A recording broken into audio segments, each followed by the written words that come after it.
بسم الله الرحمن الرحيم الحمد لله نحمده ونستعينه ونستغفره ونؤمن به ونتوكل عليه ونعوذ بالله من شرور أنفسنا ومن سيئات أعمالنا من يهد الله فلا مضل له ومن يضلله فلا هادي له ونشهد أن سيدنا ومولانا محمدا عبده ورسوله اللهم صل على محمد وعلى آل محمد كما صليت على إبراهيم وعلى آل إبراهيم إنك حميد مجيد وبارك على محمد وعلى آل محمد كما باركت على إبراهيم وعلى آل إبراهيم إنك حميد مجيد. عرض سلام دارم و ادب و احترام خدمت همه شما گرامیان، دوستداران کلام الله منان. امیدوارم هر کجا که هستید در تلاوت آیات کلام الله مجید و تفکر در معانی آن و عمل به دستوراتش هر روز و هر لحظه زندگیتان زیباتر از روزها و لحظات گذشته آن سپری گردد. الله متعال را بی نهایت سپاس از اینکه بار دیگر این توفیق نصیب راه ما گردید تا به همراه شما گرامیان در درس دیگر از شرح معانی آیات کلام الله مجید با آیات سوره مبارکه بقره همراه شما گرامیان باشیم با آیات دیگر از این سوره عظیم.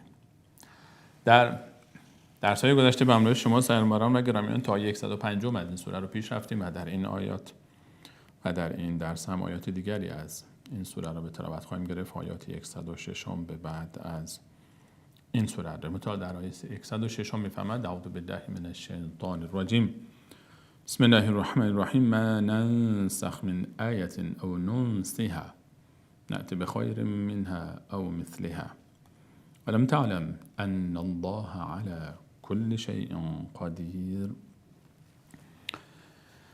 در ادامه داستان مفصل بنی اسرائیل و یهودیان در سوره مبارکه بقره باز همچنان حکایت وصف حال آنها و شبهاتی که مطرح می‌کردند ادامه دارد.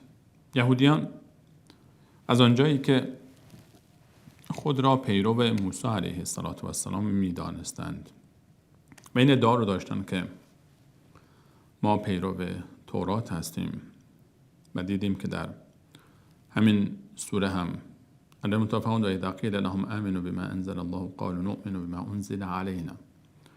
وقتی به آنها گفته میشد که ایمان بیاورید به آنچه که متعال نازل کرده قرآن کریم، میگفتند ما ایمان داریم به آنچه که فقط بر ما نازل شده است. و یکفرون بما وراءه، بعد از آن آمده کفر می‌ورزیدند. تورات رو قبول داشتند و انجیل و قرآن رو قبول نداشتند. از اونجایی که خود رو پیرو تورات می‌دانستند میگفتند تورات کتاب آسمانی است و این تورات تا آخر دنیا تا ابد فقط تورات است کتاب آسمانی است و هیچ کتابی بعد از آن نیامده که تورات را نسخ کند و او را منسوخ داشته باشد، منسوخ بگوید. کتاب دیگری نیامده که منسوخ تورات باشد و حکم تورات را منسوخ بکنه. قائل به مقوله‌ای به نام نسخ نبودند. به این خاطر میگفتند از اونجایی که تورات نسخ نشده است و رسالت موسی علیه السلام در تورات همچنان ادامه دارد، ما فقط پایبند به تورات هستیم و باورمند به بعد از تورات نیستیم. حالا غیر از این که این ادعای اونها ادعای باطلی بود، زیرا آنها به خود تورات هم پایبند نماندند. علاوه بر این که آن توراتی نبود و نمانده بود که بر موسی علیه السلام نازل شده بود. تورات تحریف شده بود، دستخوش تحریف قرار گرفته بود. علاوه بر این هم در خود تورات هم اینها به خود تورات هم باورمند نبودند. آیات گذشته در آیه 101 الله متعال فرمود ولما جاءهم رسول مصدق لما معهم نبذ فریق من الذین اوتوا الکتاب کتاب الله وراء ظهورهم. وقتی پیامبری آمد محمد مصطفی علیه السلام و دقیقاً تایید کننده همان چیزی بود که نزد آنها در تورات بود، یعنی دقیقاً صفات او رو در تورات میافتند، به جای اینکه با ایمان بیاورند گفتن خب تورات رو تایید میکنه، تورات رو قبول نداره و باور نکردن و قبول نداشتن. اگر قبول می‌داشتن به تورات و آنچه که در تورات بود که بعد به محمد مصطفی علیه السلام ایمان می‌آوردن و قبل از محمد مصطفی علیه السلام بعد به عیسی علیه السلام ایمان می‌آوردن و او رو متهم نمی‌کردن به تهمت‌های واهی و او رو تکذیب نمی‌کردن و باید به انجیل ایمان می‌آوردن. به همین خاطر الله متعال اینجا این موضوع رو مطرح می‌فرماید که اونها اصلا باورمند به این نبودن. میگفتن ما چیزی به نام نسخ نداریم. تورات بوده، هست و خواهد بود. بعد از تورات هیچ چیزی نیامده که او رو نسخ بکنه و نسخ رو اصلا نمیپذیرفتن. میگفتن در شأن الله متعال نیست که نسخ بکند و نسخ رو، مقوله نسخ رو که ما توضیح خواهیم داد دربارش بفصل، با مقوله به نام بدا این رو اشتباه میگرفتن. میگفتن در شأن الله متعال نیست و در مکانت و جایگاه الله متعال شایسته الله متعال نیست که الله متعال چون این کاری انجام داد. الله متعال میفرماید ما ننسخ من آیت. در این آیه شریفه 106 میفرماید که موضوع نسخ رو مطرح میکنه. موضوع نسخ موضوع بسیار مهمی است. موضوعی است که در بحث ابواب فقهی، کتب فقهی یک بحث بسیار مفصلی رو در این باب دارند، بحث نسخ در احکام شریعت. ما ننسخ، الله متعال میفرماید ما ننسخ من آیت. من الله با عظمت اگر نسخ بکنم آیه ای را او ننسیها یا او را به فراموشی بسپارم، نأتی بخیر منها او مثلها، می آورم بهتر از او را در حکم یا مثل او را. اینجا صحبت از مقوله به نام نسخ می شود. نسخ در لغت، کلمه نسخ در لغت عربی به دو معنی استفاده می شود. حداقلش برخی معانی بیشتری هم بر استفاده کردن برای نسخ. یکی مثلا میگن نسخت الشمس الظل، اینجا به معنای ازاله هست، برطرف کردن. نسخت الشمس الظل، خورشید سایه را از بین برد، برداشت، نور آمد، سایه رفت. این یکی از معانی است که استفاده شده در لغت عرب به معنای ازاله کردن، برداشتن یک شی، برداشتن یک شی. و معنی دیگری که نسخ دارد و احیانا ما در فارسی هم تقریبا استفاده میکنیم این معنی دوم رو، معنی نقل است. نسخ و معنای نقل. ما در فارسی چطور استفاده میکنیم؟ مثلا میگیم نسخه، این نسخه کتاب، چند نسخه از کتاب، این نسخه قرآن کریم مثلا، نسخه. نسخ به معنای نقل، نسخ به معنای حالا تعبیر امروزی در تعبیرات عامیانه میگیم کپی برداری. کپی برداری رو میگن نسخ.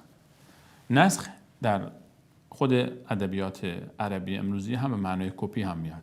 نسخ و لصق میگن. همون کپی پیستی که ما در انگلیسی مثلا در صفحات در رایانه همون کامپیوتر زیاد استفاده میشه.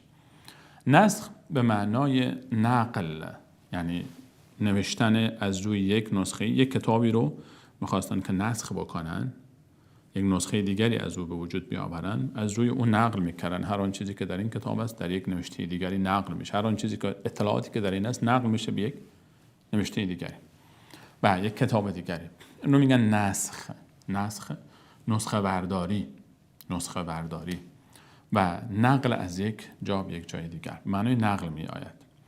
و این معنایی است که استفاده میشه و ما در فارسی هم نسخه که میگوییم یعنی یک این نقل شده از یک کتاب دیگری. چند نسخه از یک کتاب یعنی نقل از یک کتاب به یک کتاب دیگر. اینها در چاپخانه نسخ شده، به این معنی که چاپ شده، نقل شده اطلاعاتش از یک کتاب به کتاب دیگر. این معنای تحت لفظی نسخ است در دو معنی، معنای برداشتن، ازاله کردن و به معنای نقل کردن. در اصطلاح شرعی کلمه نسخ به برداشتن یک حکم، تبدیل یک حکم شرعی با یک حکم شرعی دیگر که بعد از آن آمده است. یک حکم شرعی تبدیل میشه به یک حکم شرعی دیگری. برداشتن یک حکم شرعی و جایگزین کردن آن به حکم شرعی دیگری که بعد از آن حکم شرعی آمده است، یا ساقط کردن آن حکم شرعی با حکم شرعی دیگری، با حکم دیگری، با امر دیگری که بعد از آن آمده است. این نسخ می شود. تغییر یک حکم شرعی با یک حکم شرعی دیگر که بعد از او آمده است. به این در اصطلاح گفته می شود نسخ. موضوع نسخ. نسخ در زمان خود پیامبران الهی صورت گرفته است. فقط پیامبری که آمده، نسخ در زمان یک پیامبر الهی صورت گرفته. ما در زمان رسول الله صلی الله علیه و سلم هم این کار صورت گرفته است. نسخ در زمان خود یک پیامبر صورت میگیرد اولا. بعد از پیامبر نسخی صورت نمیگیرد، چون بعد از پیامبر کسی حق ندارد در دین و حکم شرعی خودش از پیش خودش چیز جدیدی بیاورد. پیامبر شارع هست و نسخ توسط پیامبر صورت میگیرد. یک. دوم، نسخ در احکام شرعی صورت میگیرد. نسخ در خبر صورت نمیگیره، در اتفاقات گذشته صورت نمیگیره. مثل این نیست که مثلا داستانی گذشته ذکر شده، این داستانی که ذکر شده بعد بیاید نسخی صورت بگیرد، چون داستان یک حقیقتی رو ذکر میکنه، یک داستانی رو ذکر میکنه، یک حکایتی رو خبری رو ذکر میکنه. نسخ در خبر صورت نمیگیره، در امر و نهی صورت میگیره، در احکام صورت میگیرد نسخ.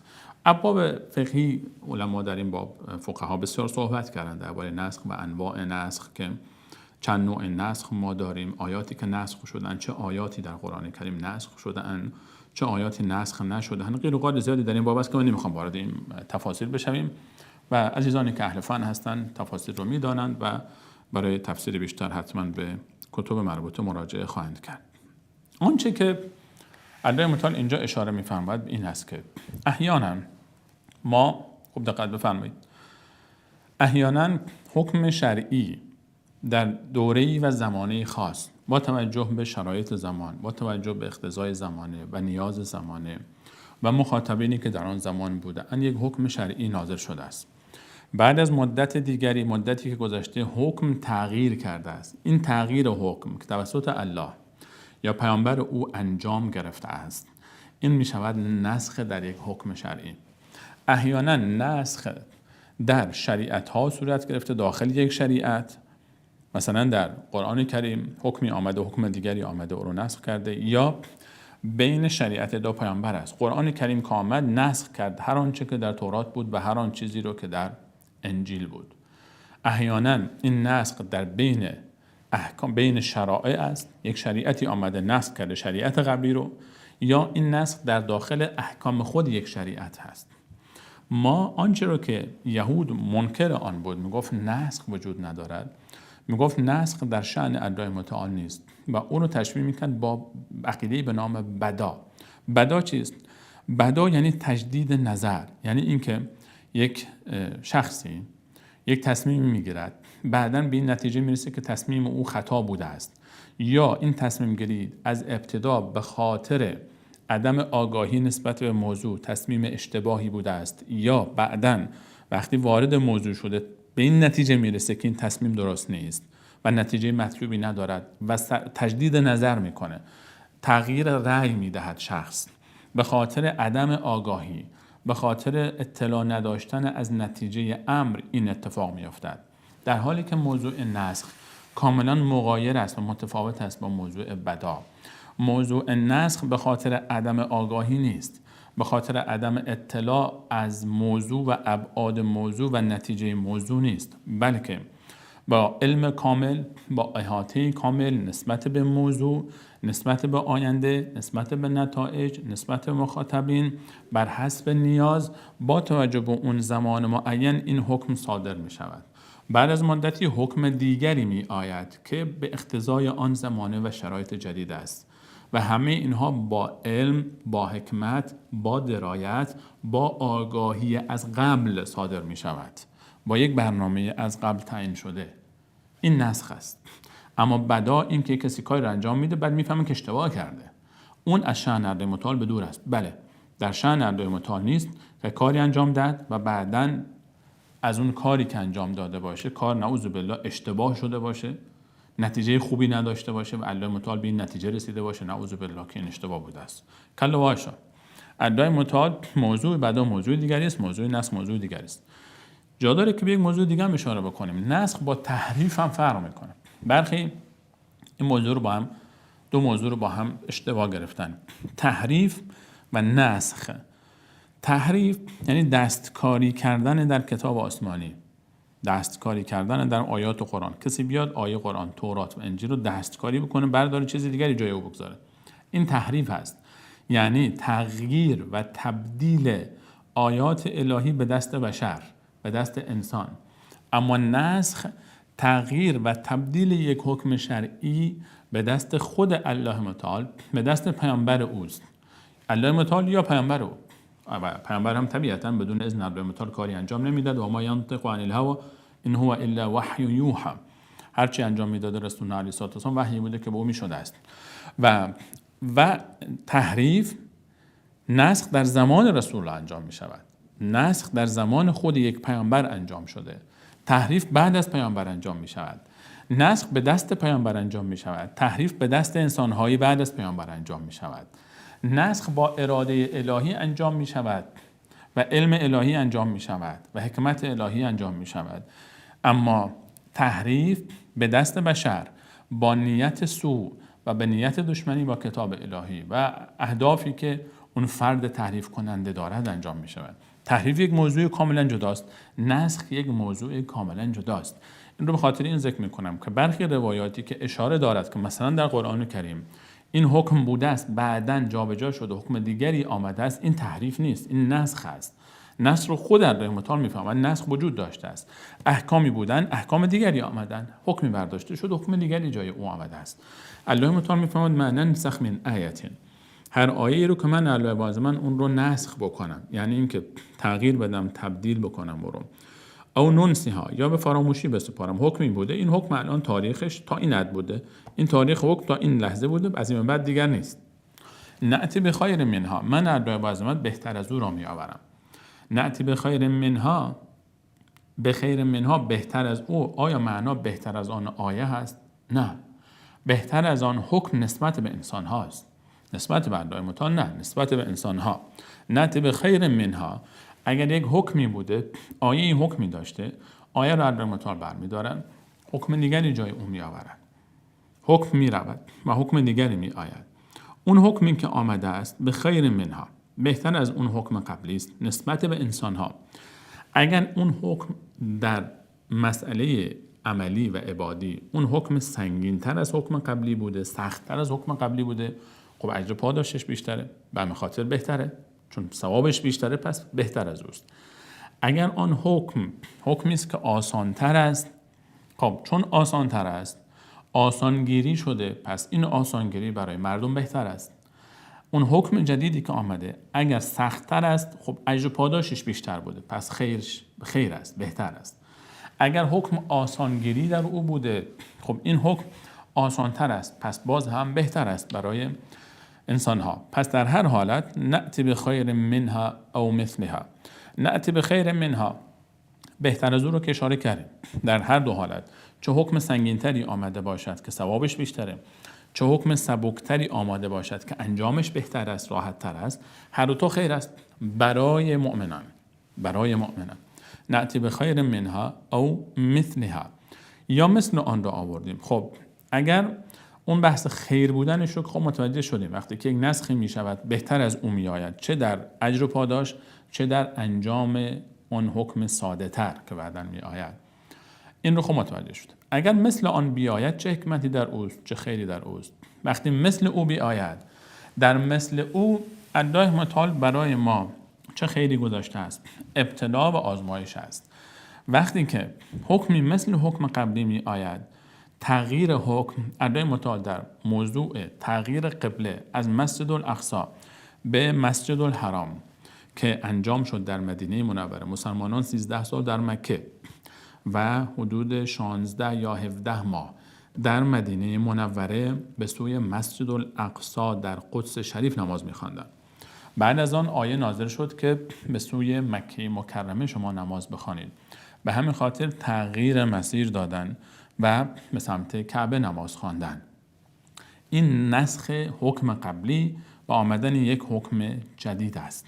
نسخ حکم قبلی با آیه از قرآن که حکم جدید را آورد. البته این نسخ مسجد الاقصی، نماز به سمت مسجد الاقصی در سنت رسول علیه السلام ثابت بوده و حکم جدید آیه قرآن آمد اون رو تغییر داد. این می شود نسخ.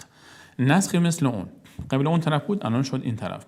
خب الان اینجا الله متعال میفهمد او مثلها، در خود همین در ابتدای جزء دوم می آید که در آیه 143 الله متعال به موضوع تغییر قبله اشاره میفهمد و ما جعلنا القبلة التي كنت عليها الا من آن قبله که شما بر آن بودید رو تغییر ندادم، قبله مسجد الاقصی را به سوی مسجد الحرام، الا مگر اینکه و ما جعلنا القبلة التي كنت عليها الا لنعلم من يتبع الرسول ممن ينقلب على عقبه، تا مشخص گردد چه کسی پیرو رسول علیه السلام هست. آزمایشی است برای مؤمنان آزمایشی است، زیرا حکم الله متعال است. دین آن چیزی است که الله و رسولش میگویند. تا دیروز مسجد الاقصی قبله بود، امروز مسجد الحرام قبله است، تمام. همین که الله فرموده این طرف قبله است، تمام این طرف قبله است. تا دیروز میگفت اون طرف قبله است، اون طرف قبله است. اگر حکم دیگری می آمد، قبله دیگری رو تعیین میکرد، مسلمانان قبله دیگری رو باز روی می آوردن، چون دستور الله متعال است. نسخ این موضوع است. ما ننسخ من آیه او ننسها نأتی بخیر منها او مثلها. الله متعال میفهمد که من الله بعظمت هر وقت که بخواهم احکام خود را، دستورات خود را که فرستادم برای بندگان خود، با توجه به علم، درایت، حکمت، آنچه که خود میدانم تغییر میدهم. این اتفاق جدیدی نیست، قبل از این هم اتفاق افتاده بود. خود تورات، در تورات احکامی وجود داشت که ناسخ احکام قبل از او بود. خود تورات هم احکامی در تورات آمده بود که نسخ کننده احکام قبل از تورات بود. قبل از تورات. این موضوع بسیار ساده است، یعنی فهمش. شریعت اسلامی وقتی که می آمد، شریعت پیامبری می آمد با یک شریعتی، اصول اعتقاد، اصول عبادات، اصول اخلاق، اینها ثابتند همیشه. اینها تغییر نکردن. هیچ وقت اصول اعتقادات تغییر نکرده، اصول عبادات تغییر نکرده، اصول اخلاق تغییر نکرده است. در تمام شریعت‌های اسلامی اینها ثابت بودند. نسخ در اعتقادات نیست، نسخ در اخبار و اطلاعات نیست، نسخ در احکام فقهی بوده است، در جزئیات فقهی بوده است. خود تورات وقتی که آمد نسخ کرد برخی از احکام قبل خود رو، و تورات در زمان خودش بهترین برنامه برای زندگی افراد در آن زمانه بود. بعد از او وقتی که عیسی علیه السلام آمد، انجیل بهترین برنامه برای زندگی انسانها در زمان عیسی علیه السلام تا محمد مصطفی علیه السلام بود. بعد از آمدن قرآن کریم بهترین برنامه زندگی برای انسانها و مطابق با زندگی آنها و شرایط آنها تا قیامت قرآن کریم است. وقتی که انجیل آمد، احکامی از انجیل از تورات رو نسخ کرد. وقتی قرآن کریم آمد، تمام تورات و انجیل رو نسخ کرد، مگر آنچه که در خود قرآن کریم باقی گذاشته است، الله متعال از تورات و انجیل. و آنچه که اتفاق افتاد، یهود این رو نمیپسندید، دوست نداشت که توراتی رو که ادعا میکرد تورات نسخ نمیشود، در حالی که خود تورات نسخ کرده بود مواردی رو قبل از او، به انجیل ناسخ تورات بود، مواردی در تورات نسخ کرد. کل تورات رو نسخ نکرد، مواردی رو در تورات نسخ کرد و قرآن کریم همین کار رو انجام داد. الله متعال میفهمد من الله با عظمت نسخ رو وقتی بیاورم، یک حکم جدیدی بیاورم، صاحب اختیارم. الم تعلم، آیا نمیدانی ای مخاطب قرآن، این کسی که این کلام به تو میرسد، الم تعلم، آیا نمیدانی؟ الم تعلم اینجا استفهام تقریری میگوین. این رو استفهام برای سوال است. این برای سوال میاد. آیا لم تعلم، نمیدانی. وقتی استفهام بر سر نفی می آید در لغت عرب، در ادبیات عرب، استفهام و نفی وقتی با هم میان می شود استفهام تقریری، یعنی اثبات یک موضوع. الم تعلم ان الله علی کل شیء قدیر، غیر از این نیست که تو هم خوب میدانی. معناش میشه تو خوب میدانی که الله بر هر کاری قادر است. ان الله علی کل شیء قدیر، الله متعال قادر مطلق است، هر کاری رو که اراده بکند انجام میدهد. از آنجایی که الله متعال قادر مطلق است، الله متعال اراده میکند یک وقتی حکم این باشد، این حکم رو تغییر میدهد، حکم دیگری میآورد. در پادشاهی خود، در سرزمین خود، هر آنگونه که بخواهد دخل و تصرف میکند، نسخ میکنه حکمی رو، حکم دیگری رو میآورد. پادشاه است، حکمی رو صادر کرده، حکم دیگری جای او میآورد. شما چرا باید اعتراض بکنید؟ یهودیان وقتی که قبله از مسجد الاقصی که قبله یهودان بود تغییر یافت به مسجد الحرام، گفتن ما واللهم عن قبلتهم التي كانوا عليها. چی شد که اینها تا دیروز بر قبله ما بودن، امروز قبله اینا تغییر کرد، اینا هر روز یک سمتی نماز میخوانند. این چه دینی است؟ تا دیروز این ور، امروز این ور، هر روز یک چیزی میآورید شما برای خودت. سیقول السفهاء من الناس، در آیه 142 همین سوره در ابتدای جزء دوم الله متعال اون موضوع رو به تفصیل صحبت می‌فرماید. باز نادانانی از مردم، آنجا الله متعال اونها رو نادان نامید. سیقول السفهاء من الناس، عده‌ای از نادانان میگویند چرا قبل اینا تغییر میکنه، چرا هر روز یک حکم جدید میاد، هر روزم نبود، احکام کمی است. نسخ، تعداد آیاتی که نسخ در آن وارد شده، برخی از بزرگان فرمودند که فقط 5 آیه است و 5 آیه تا 5 آیه رفتن، حتی برخی همین 5 آیه رو هم گفتن که نه، حکم آنها باقی است، اما درباره تفاصیل اون توجیهاتی رو آوردن. علی کل حال آنچه که اتفاق افتاده از موضوع نسخ، من نمیخوام تو تفاصیل این موضوع فقهی وارد بشیم که بحث مفصلی است. آنچه که در سیاق این آیه مطرح می شود این است، اون شبهه‌ای که یهود مطرح میکرد که میگفت ما ایمان نمی آوریم به قرآن چون باورمند به موضوع نسخ نیستیم، الله متعال این موضوع، این شبهه پوچ و بی اساس اونها رو زیر سوال برد. یعنی چی که شما نسخ رو قبول ندارید؟ خود تورات ناسخ قبل از تورات بوده است، در خود تورات نسخ وجود داشته است، شما حالا آمدید میگویید نسخ وجود ندارد. الله متعال به اقتضای هر زمانه احکامی رو صادر کرده در فروعات. اصول همون است، اصول اعتقاد، اصول عبادات، اصول اخلاق در تمام انبیاء الهی، از نوح علیه السلام، از آدم علیه السلام قبل از ایشان تا محمد مصطفی علیه السلام یکی بوده است. در فروع نسخ صورت گرفته است، در احکام، در اوامر و در نواهی، همونطور که در تورات انجام شده، الان هم این نسخ ادامه دارد. دوباره الله متعال بعد از این که فرمود الم تعلم ان الله علی کل شیء قدیر، آیا غیر از این است که الله متعال بر هر چیزی قادر است؟ تو نمیدانی الله متعال بر هر چیزی قادر است؟ وقتی بخواد انجام بده انجام میده. وقتی مالک آسمان ها و زمین است، چه مانعی وجود دارد که هر کاری که بخواد انجام بده؟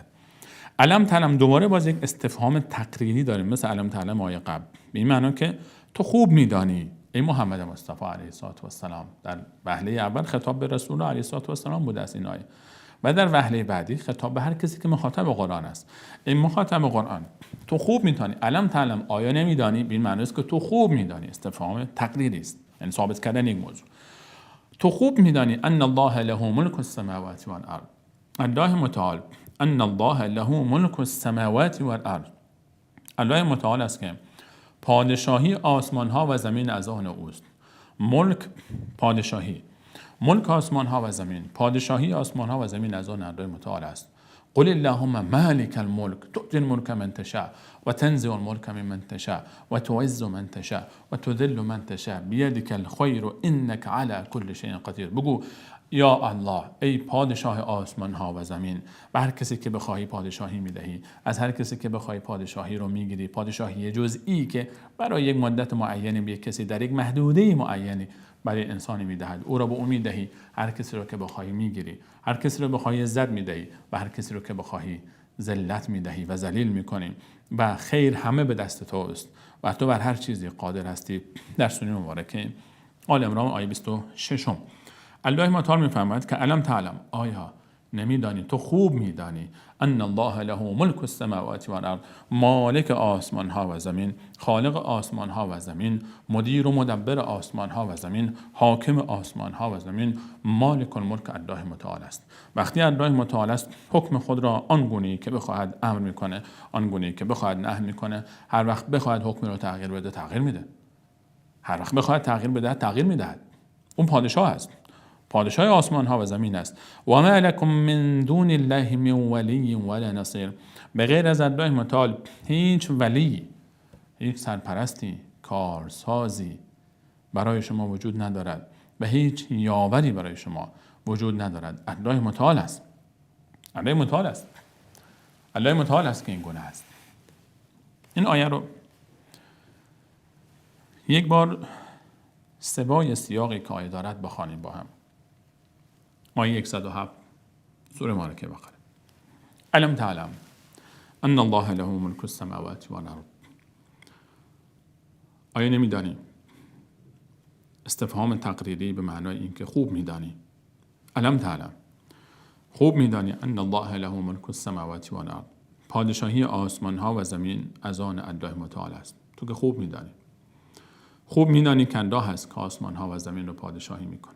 تمام پادشاهان روی زمین، چه کسانی که بودند، چه کسانی که هستند، چه کسانی که خواهند آمد، اینها در یک زمان مشخص معین، محدود، در یک محدوده‌ای با یک اختیارات محدودی هستند و میمیرند و میروند. نه از نمرود خبری است، نه از فرعون خبری است، نه از هامان و نه از پادشاهانی که جز آثاری از آثار قصرهای آنها که باقی مانده است، استخوان‌هایی که این طرف و آن طرف از آنها باقی مانده و با آنها منتسب است و نامی از آنها که به خوبی یا بدی از آن یاد می شود. خوبی سلیمان علیه السلام و داوود علیه السلام، پادشاهان با آن عظمت ملک و پادشاهی روی زمین، و بدی فرعون و هامان و نمرود و قارون و فرعونیانی که در طول تاریخ آمدن. همین ها را اندای متعال می فهمد که پادشاهی آسمان ها و زمین از آن الله است. همین ها مردن. کسانی که امروز هستند پادشاهان، رئیس جمهورها، همین ها می میرند و می روند.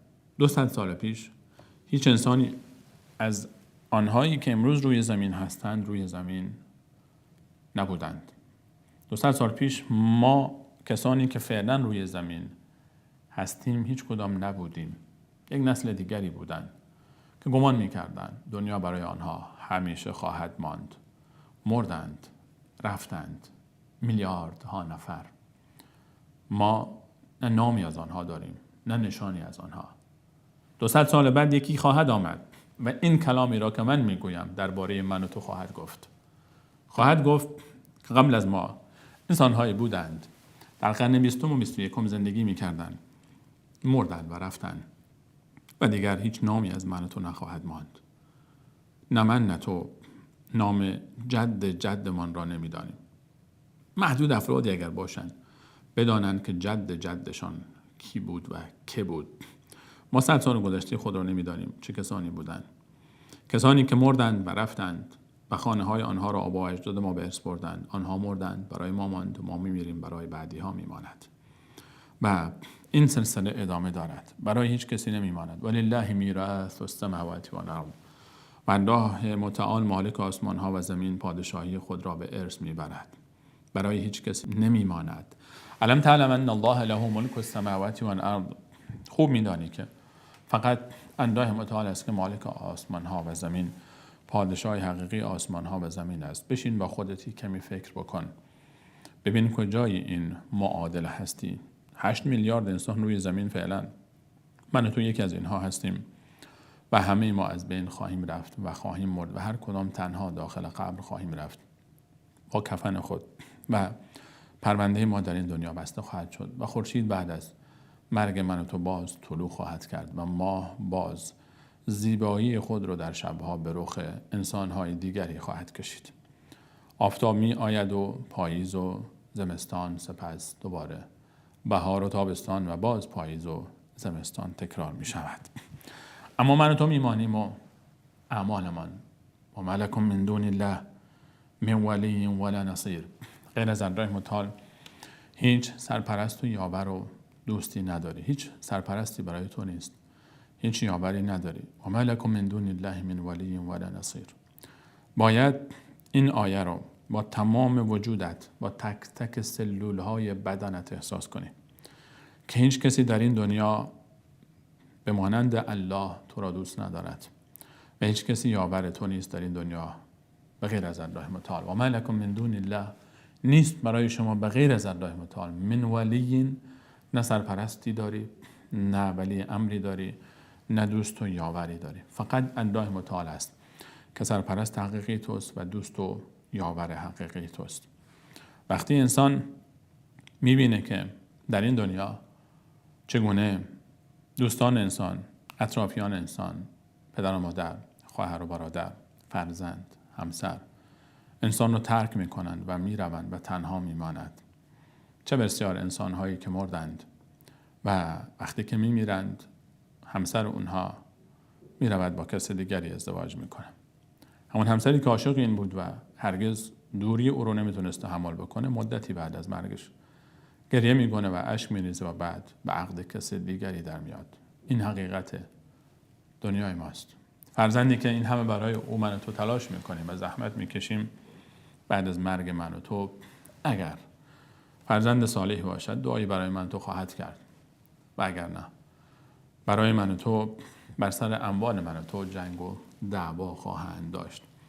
عزیزانی رو که من و شما از دست دادیم، چه دوستانمان، چه اهل خانواده ما، چه عزیزان ما، چه نزدیکان ما با اونها چگونه تعامل کردیم تا دیگران با من و تو رفتار کنند؟ مدتی برای اونها اشک ریختیم، بعدش عادی شد. خاطرات اونها رو الان میگیم و میخندیم. یک عکسی، یک یادی از اونهاست. من و تو هم در همین مسیریم.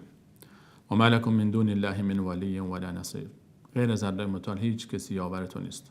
اون موقعی که عزیزان سرت فریاد میکشن، وقتی جنگ میکنی با اونها، وقتی قهر میکنن با تو، وقتی از تو دور میشن، وقتی با تو دعوا میکنن، خوب این موضوع رو، این آیه رو تو ذهن تکرار کن. و ما لکم من دون الله من ولی ولا نصیر. بعضی وقتا الله متعال عزیزان انسان رو از انسان دور میکنه یک مدتی، با قهر، با دعوا، با جنگ، تا انسان تنها بماند. در تنهایی خودت وقتی که میای تنها میمونی، دوستی رو که هرگز گمان نمی‌کردی که سرت داد بکشه، تو رو دعوا بکنه، با تو قهر بکنه، این رفتار رو با تو بکنه. پدر و مادر رو گمان نمی‌کردی که این رفتار رو با تو بکنه. همسرت رو که هرگز انتظار نداشتی این رفتار رو با تو داشته باشه. از فرزندت، از این و از آن. اون موقع با تمام وجود احساس می‌کنی که فقط در الله متعال است که میتونی بهش دل ببندی، که فقط در الله متعال است که او تو رو یاری خواهد کرد.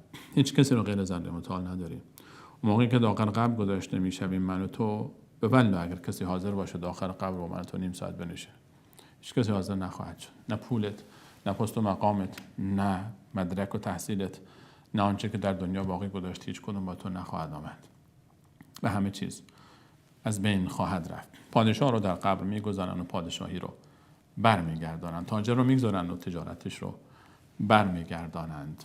و دکتر و مهندس و پروفسور رو میگذارند و مدارکش در خانه مانده است و به درد کسی نخواهد خورد. یک خاطری از آنها باقی میماند. آنچه میماند عمل صالح است. آنچه میماند برای من و تو عبادت الله متعال است. عجیب تر اون است که روز قیامت وقتی که من و تو از قبر خارج میشیم، بعد از یک انتظار چند صد سالی یا شاید چند هزار سالی بین من و تو و عزیزانی که قبل از من و تو رفتن یا بعد از من و تو مردند، یوم یفر المرء من اخیه. الله متعال میفرماید از قبر وقتی انسان خارج میشود، یفر المرء من اخیه، انسان از برادرش میگریزد، و امه و ابیه، از پدر و مادرش میگریزد، و صاحبته و بنیه، از همسر و فرزندش میگریزد. اون روز بعد از اینکه ما یک مدت طولانی از هم دور بودیم، صدها سال، بلکه شاید هزاران سال، دوباره هم دیگر رو میبینیم، به جای اینکه در آغوش بگیریم از هم دیگر فرار میکنیم. یفر المرء من اخیه و امه و ابیه و صاحبته و بنیه، پدر، مادر، همسر، فرزند، خواهر و برادر. لکل امرئ منهم یومئذ شأن یغنیه. آن روز هر کسی به فکر اعمال خودش است. خودت رو به خاطر دیگران تباه نکن. خودت رو به خاطر کسب رضایت این و آن وارد گناه نکن، وارد معصیت نکن. به هیچ کسی دل نبند که هیچ کسی به درد تو نخواهد خورد. و ما لکم من دون الله من ولی ولا نصیر.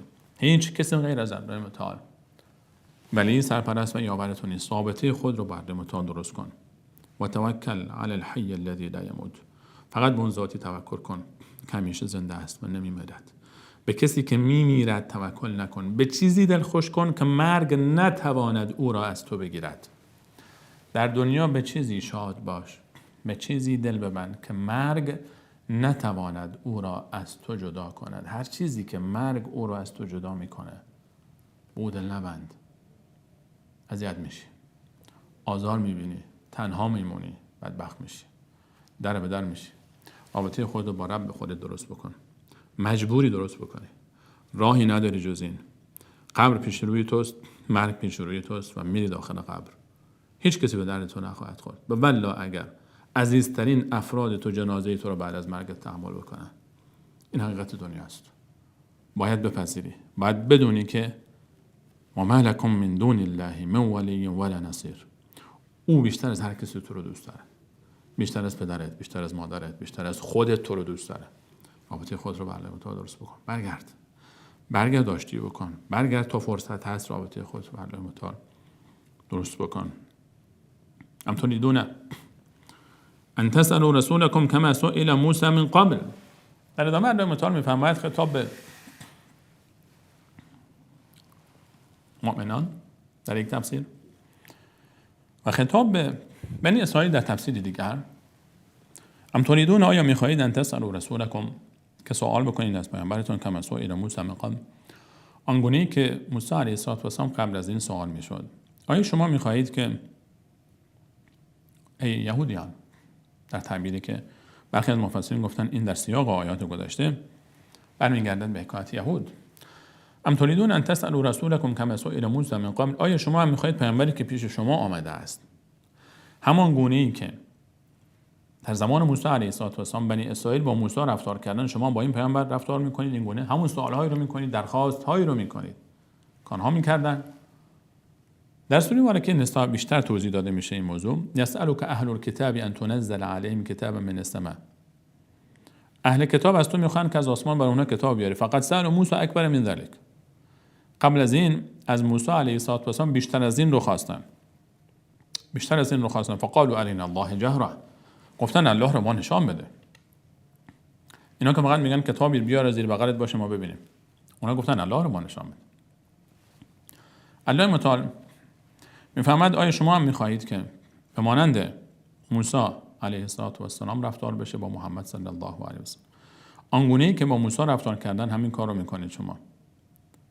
و من یتبدل الکفر بالایمان، و هر کسی که کفر رو به جای ایمان تبدیل کند، فقد ضل سواء السبیل، گم کرده راه درست را، راه میانه را. این تفسیر حالتی که ما این آیه رو به بنی اسرائیل خطاب بکنیم، یعنی بگیم خطاب این آیه بنی اسرائیل هستند در زمان رسول الله علیه السلام. خطاب دوم آیه، اگر ام تریدونه رو مراد آیا میخواهید خطاب رو به مسلمانان بگیریم که بسیاری از مفسرین این قول رو ترجیح دادند. ام تریدون ان تسألوا رسولکم، به خاطر کلمه کم، رسولکم پیامبرتان، گفتن که این در خطاب آیات مؤمنان هست، چون قبل از اون هم خطاب آمد در آیه 104 که یا ایها الذین آمنوا، ای کسانی که ایمان آوردید، لا تقولوا راعنا، از اونجا که این موضوع شروع شد میگن این در امتداد آن موضوع هست و خطاب به صحابه است و بار دیگر تاکید بر یاد دادن ادب تعامل با رسول علیه السلام. و اینجا گویی که آیه میفهمد ام تریدون ان تسألوا رسولکم کما سئل موسی من قبل، ای صحابه رسول علیه السلام از پیامبرتان چیزی نخواهید آنگونه این که پیروان موسی از او میخواستن، چیزهای نامعقول، چیزهای عجیب و غریب، درخواستهای بیجا نداشته باشید، سوالهای اضافی و بیجا نکنید. شبیه این تعبیر رو ما در سوره مبارکه مائده داریم. الله متعال میفهمد یا ایها الذین آمنوا لا تسألوا عن اشیاء ان تبد لكم تسؤکم، ای مؤمنان چیزهایی رو سوال نکنید که اگر برای شما واضح و آشکار شود شما رو به سختی بیاندازد، ناراحتتون بکنه. و این تسألوا عنها حین ينزل القرآن تبد لكم عفا الله عنها، چیزهایی هست که الله متعال از آن درگذشته است و اگر نیاز بود در قرآن برای شما نازل میشد. چیزی نپرسید که برای شما کار رو سخت‌تر بکنه. مثل اصحاب موسی نباشید که اونها گفت که ان الله یأمرکم ان تذبحوا بقره، الله هم کرده که شما گاوی رو بکشید. به جای اینکه گاوی بکشن گفتن که ادع لنا ربک ما هی، بگو چگونه باشن، گفتن ادع لنا ربک ما لونها، چه رنگی باشه، ادع لنا ربک ما هی ان البقره تشابه علینا. چند بار پشت سر هم سوال کردن. این گاو چه رنگی باشد، این گاو چه شکلی باشد، لاغر باشد، پیر باشد، جوان باشد، و هی سوال کردن. اون کار سخت‌تر شد. سوال نکنید. و عجیب حدیثی است، حدیثی که یک حدیث صحیحی رو رسول علیه السلام در حدیثی که درجه و صحیح است فرمود که مجرم ترین مسلمان، آیا میدانید مجرم ترین مسلمان کیست؟ خیلی سوال عجیب است. مجرم ترین مسلمان، بیشترین جرم رو در بین مسلمانان چه کسی دارد؟ صحابه تعجب کردند یا رسول الله، الله و رسول اعلم، الله و رسولش بهتر میدونن. رسول علیه السلام فرمود آن کسی که سوالی بکند که به خاطر سوال او حلالی حرام گردد. طبیعتا این وقت این آیه و حکم این آیه در زمان نزول آیات قرآن بوده است، چون وقتی سوالی میکردن طبیعتا درباره پاسخ به سوال اونها یک حکمی نازل میشد. به اونها گفته شد که مواظب باشید، سوالهایی که میکنید سوالهای خودتون رو مواظب باشید، هر چیزی رو نپرسید، کار رو برای خودتون سخت نکنید. در میدان حج رسول الله علیه السلام حج میکردن، یکی از صحابه پرسید یا رسول الله آیا هر سال حج کنیم؟ رسول الله سکوت کرد. دوباره پرسید یا رسول الله آیا هر سال حج کنیم؟ باز جواب نداد. بار سوم پرسید آیا رسول الله یا رسول الله آیا هر سال برای حج بیاییم؟ رسول الله جواب نداد. بعد از مدت، بعد از اون جریان او را خواست فرمود که اگر من آن لحظه به تو میگفتم بله حج برای شما هر سال واجب میشد، چون پیامبر است، شارع است، سوالهایی که سخت میکنه کار رو بر شما، این سوالها رو نکنید. از پیامبرتون چیزهای معقول بپرسید، چیزهای نامعقول نپرسید. البته این به این معنا نیست که هیچ سوال نکنید، چون در خود قرآن کریم الله متعال میفرماید فاسألوا اهل الذکر ان کنتم لا تعلمون. در مسئله‌ای که شما علمی را نمیدانید، چیزی را نمیدانید، از اهل ذکر بپرسید. اگر نمیدانید، مسئله‌ای را نمیدانید، سوال کنید، از اونها بپرسید. این آیه در زمان رسول علیه السلام خطاب به صحابه بود که از رسول علیه السلام سوالهای زیاد نکنند تا بر اونها سختگیری نشود، بیشتر و بیشتر سخت نشه برای اونها احکام. وگرنه سوال کردن در خود زمان رسول علیه السلام ما در همین سوره مبارکه بقره داریم که آیات مختلفی پاسخ به سوالهایی است که از رسول علیه السلام شده است. مثلا یسألونک عن الیتامى، درباره یتیم است و میپرسند. یسألونک عن الشهر الحرام، ماهای حرام است و میپرسند. یسألونک عن الاهله، درباره ماه و هلال ماه است و میپرسند. یسألونک عن المحیض، درباره عادت ماهانه زنان است و میپرسند. یسألونک آیات مختلف. یسألونک ماذا ينفقون، میپرسند چی رو انفاق بکنن، جواب میدهد در متعال. و این سوال ها اینجا مراد این آیه که ام تريدون ان تسألوا رسولكم كما سئل موسى من قبل، سوال های عجیب و غریب نپرسید، سوال های بیجا نپرسید. و ادب ام تريدون، یک نکته لطیفی که در این آیه نهفته است، ام تريدون، آیا نیت این رو دارید؟ سوال ها رو نپرسیدن، صحابه نپرسیدن. ام تريدون، آیا اراده این رو دارید؟ تريدون، اراده این رو دارید. ان تسألوا، الله متعال انقدر اینها رو ادب کرده، این نسل طلایی رو، صحابه رسول علیه السلام رو، میفهمد شما اراده این رو هم نداشته باشید، در برابر رسولتون این اراده سوال رو هم نداشته باشید. بنابراین صحابه رسول علیه السلام میفهمن ما بارها میشد سوالی رو میخواستیم بپرسیم اما اون هیبت، اون جایگاه اجازه نمیداد. منتظر بودیم یک نفری از اعراب بادی نشین بیاید و اون یک سوالی بپرسه و ما گوش بکنیم و این سوالها رو، پاسخهای او رو دریافت بکنیم. چون ما سوالهایی رو که داشتن میپرسیدن، سوالهایی که نسبت به احکام شرعی بود، سوالهایی که نسبت به موضوعی بود که نفهمیده بودن. اما اگر این در باز میشد که هر سوالی بپرسن، یکی از شرق بپرسه، یکی از غرب بپرسه، اون هم رسول علیه السلام اذیت میشد، همین که احکام احتمالش وجود داشت که برای اونها سخت‌تر بشود. به همین خاطر الله متعال اونها رو منع کرد و این حکم در زمان نزول آیات قرآن بود و نه بعد از آن. و بعد از اون البته این حکم جاری هست همچنان که اگر کسی سوالی میپرسه، سوالهای معقولی بپرسد.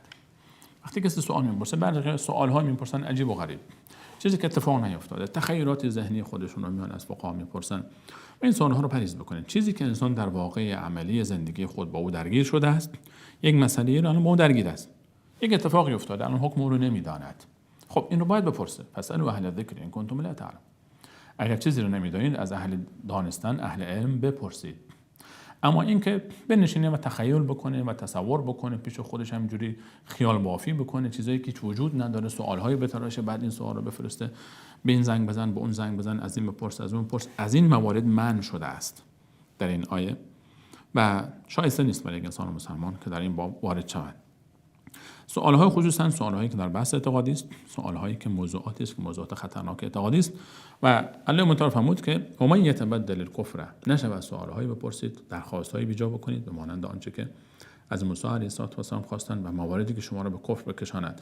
و من یتبدل الکفر بالایمان، آنچه که هر کسی که کفر رو با ایمان جابجا کند فقط ضل سواء السبیل، راه رو گم کرده است، به بیراه رفته است. نکته بسیار نکته مهمی است که ما در موضوع هر آن چیزی که در ذهن انسان می آید، مواردی هست که بالاخره نیاز داره که انسان حل بکنه موضوع خودش رو، سوالی است، شبهه‌ای است، این پرسه از اهل علم بپرسد.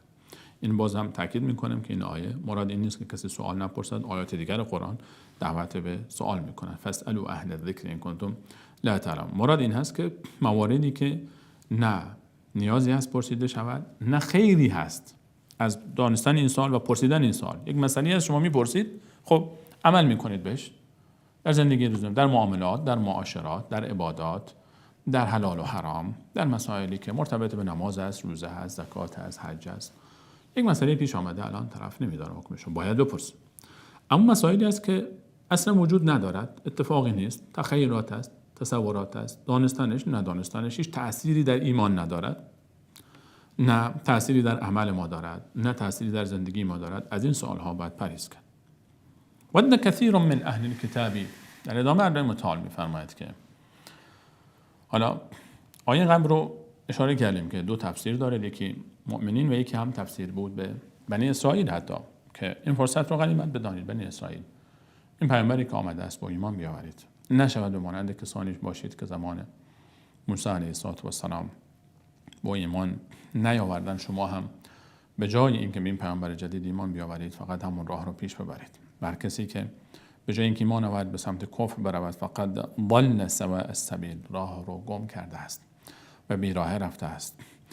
ود کثیر من اهل الکتاب، در این آیه 109 الله متعال به ما اصل دلیل دشمنی اهل کتاب با ما رو مطرح می‌فرماید، خصوصا یهود. ود کثیر، دوست دارد بسیاری از اهل کتاب، یهودیان، لو یردونکم من بعد ایمانکم، که شما رو برگردانند. یردونکم، رد شدن یعنی برگشتن. من فلانی مثلا در امتحان رد شد، برگشت در جای اول، یعنی قبول نشد، برگشت. رد، یردونکم، ارتداد یعنی همین، یعنی برگشتن به کفر بعد از ایمان. لو یردونکم من بعد ایمانکم، بسیاری از اهل کتاب دوست دارن شما رو برگردانند به کفر بعد از اینکه ایمان آوردید. کفارا، یردونکم من بعد ایمانکم کفارا، یردونکم کفارا، شما رو برگردانند به کفر بعد ایمانکم، بعد از اینکه ایمان آوردید. چرا دوست دارن که اهل کتابی که خودشون اهل کتاب هستند، اهل تورات و انجیل هستند، ادعا میکنند پیرو یک پیامبر الهی هستند، ادعا میکنند که موحد هستند، چرا بعد دوست داشته باشند که مشرکی که مسلمان شده است برگرده به حالت شرکش دوباره؟ یردونکم، برگردانن شما را. وقتی مسلمان می شدن، کسانی که مسلمان شدن از صحابه خب مشرک بودن. یردونکم یک نکته لطیفی در این نهفته است که شما را برگردانن به قبل. یعنی چی؟ به قبل از ایمان، یعنی برگردید به شرک. صحابه که ایمان آوردن از قریش، مهاجرین، همه مشرک بودن قبل از اون. اینها وقتی مسلمان شدن، خب آمدن مسلمان شدن، قبلش اهل کتاب نبودن. مهاجرین که اهل کتاب نبودن، همه مشرک بودن. از انصار ما داریم بعضی از یهودیانی که مسلمان شدن، ایمان آوردن. اما از مهاجرین، اونها که هم مشرک بودن. حتی از انصاریان اکثریت مشرک بودن، به جز تعداد اندکی از یهود که ایمان آوردن، عبدالله ابن سلام و عده دیگری. اینها دوست دارن یهودیان که شما برگردید به اون شرک قبلی. لو یردونکم، ود کثیر من اهل الکتاب لو یردونکم من بعد ایمانکم، بعد از اینکه ایمان آوردید اینا دوست ندارن شما مسلمان باشید، دوست دارن شما دوباره کافر بشوید. بعد ایمانکم کفارا، برگردید کافر بشوید. چرا؟ حسدا من عند انفسهم، از روی حسدی که در ذات اینها است حسادت میکنن. من بعد ما تبین لهم الحق، بعد از این که برای اونها واضح شده حق و حقیقت، خوب میدانن که این مسیری که اینها میروند، مسلمانان، مسیر توحید است. همون پیامبری است که به ما وعده داده شده، محمد مصطفی علیه السلام. قرآن همون کتاب و پیامبر آخر الزمان است. همه خوب میدانن. الذین آتیناهم الکتاب یعرفونه کما یعرفون ابناءهم، در 146 همین سوره بقره. الله متعال میفهمد کسانی که آنها کتاب داده شده، خصوصا اهل کتاب اونها، علمای آنها خوب میدانن که این پیامبر آخر الزمان است. همونطوری که خوب مطمئن بودن این پسر من است، فلانی پسر من است.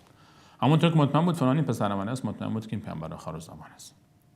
الله متعال میفهمد ود کثیر من اهل الکتاب، بسیاری از اهل کتاب، خصوصا علمای اونها، خصوصا روحانیون اونها، احبار اونها، ملاهای یهود، علمای یهود، دانشمندان یهود که مسلمان نشده بودن، همچنان ما یهودی مانده بودن، اینها دوست دارن که شما، نفرمود که دوست دارن شما یهودی بشوید و مسیحی بشوید، دوست دارن شما کافر بشوید، مشرک بشوید، اصلا برگردید دوباره مشرک بشوید. مشرک بودن برای آنها بهتر است تا مسلمان شدن. در سوره مبارکه نساء میفرماید الم تر الی الذین اوتوا نصیبا من الکتاب، اون کسانی که بهره ای از کتاب اونها داده شده بود رو نمیبینی که یؤمنون بالجبت و الطاغوت، به شرک ایمان میآورن، به طاغوت ایمان میآورند، به کفر ایمان میآورند. و یقولون للذین اشرکوا هؤلاء اهدی من الذین آمنوا سبیلا. این به مشرکان میگویند که اینها مسیرشان از مؤمنان بهتر است. یهودیان مشرکان مکه رو راهیابتر از مسلمانان و مؤمنان میدانستند. و مشرکان مکه میگفتند دین شما از دین محمد بهتر است. اهل کتاب، یهودیان اهل کتاب دوست نداشتن که مسلمان بشوند، دوست نداشتن که حتی یهودی بشوند، دوست داشتن برگردن به همون شرک. این حسادت درون اینها. دلیل اصلی این دشمنی چیست؟ حسادت است. چرا محمد مصطفی، چرا پیامبر آخر زمان از بنی اسرائیل نبود؟ فقط همین. ما در مدینه منتظر بودیم پیامبر آخر زمان از ما باشد، از فرزندان اسحاق، از فرزندان یعقوب ابن اسحاق. چرا از فرزند اسماعیل شده است؟ از فرزندان اسماعیل شده پیامبر. چرا از ما نیست؟ چرا از بنی اسرائیل نیست پیامبر آخر زمان؟ فقط همین. حسدا من عند انفسهم من بعد ما تبین لهم الحق. با وجود اینکه حق برای آنها آشکار شده بود که پیامبر آخر زمان است، اما با این وجود با ایمان نیاوردند. الله متعال میفهمد. این حسادت و دشمنی رو با شما دارند. از روی حسادت خب ما چیکار کنیم الان در برابر این حسادتی که با ما دارند؟ حسادت اولین گناهی که الله متعال در برابر الله متعال انجام شده است.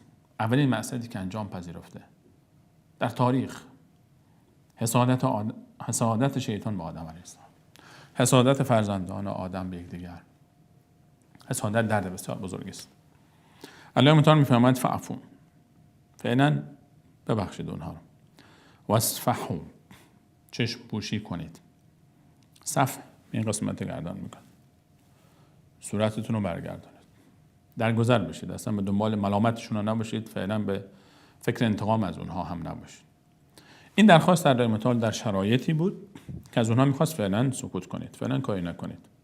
حتی یأتی الله به امره، تا وقتی که الله متعال اراده الهی بیاید و امر الهی فرا برسد.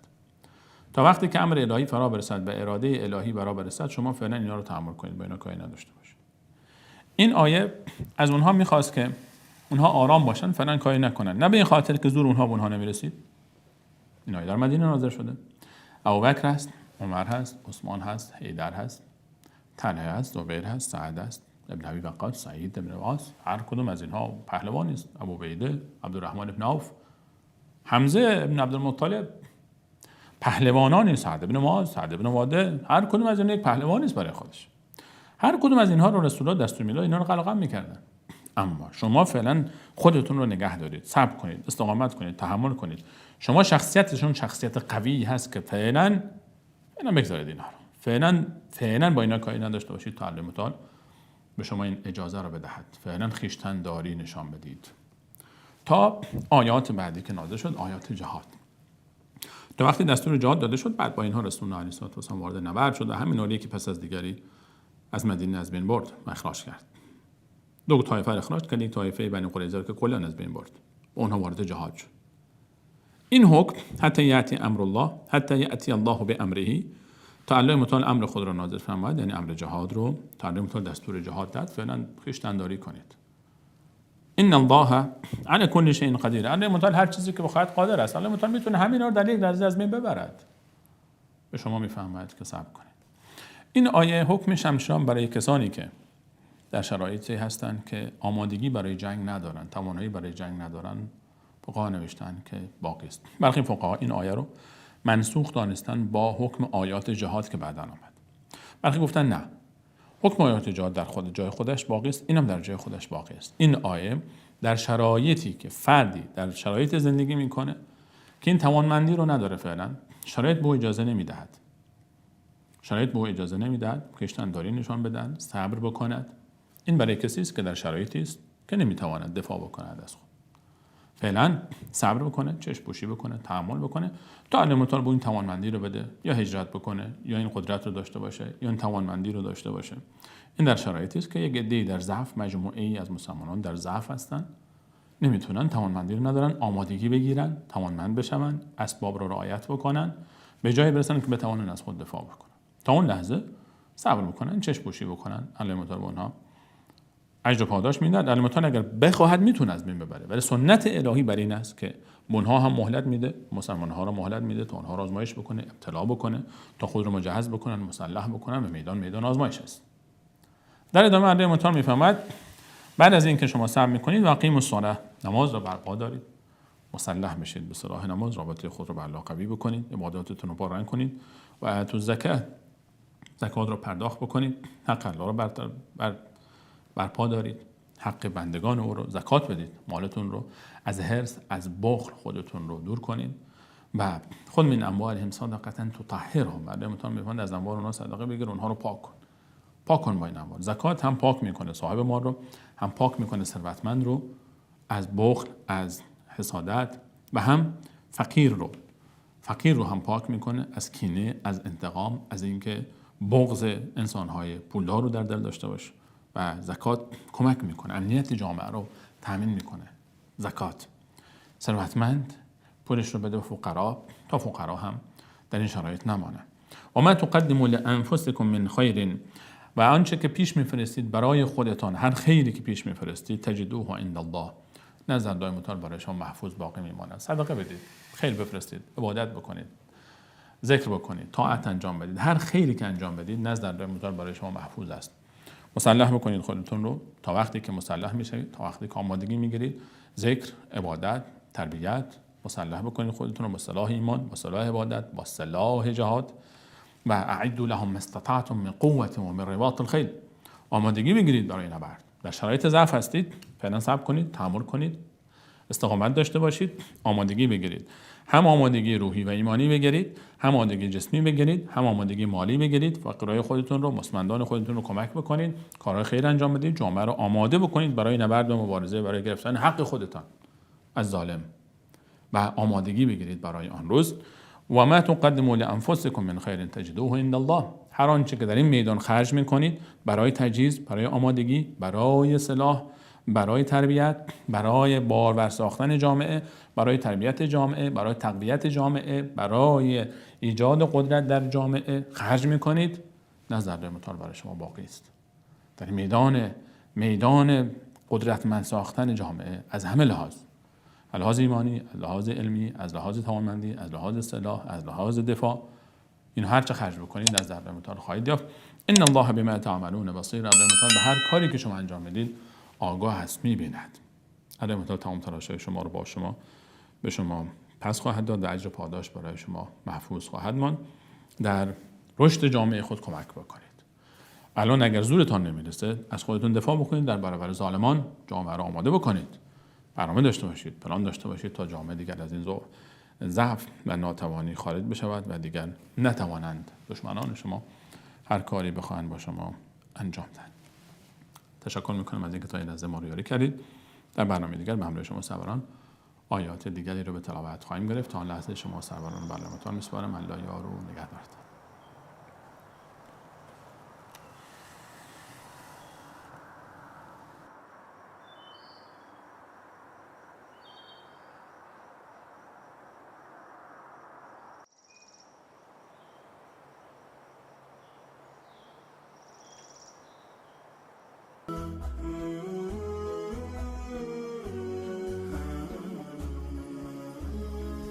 عزیزانی که مایل به دریافت این برنامه جهت پخش در کانال‌های خود هستند، با راه‌های ارتباطی زیر مکاتبه نمایند.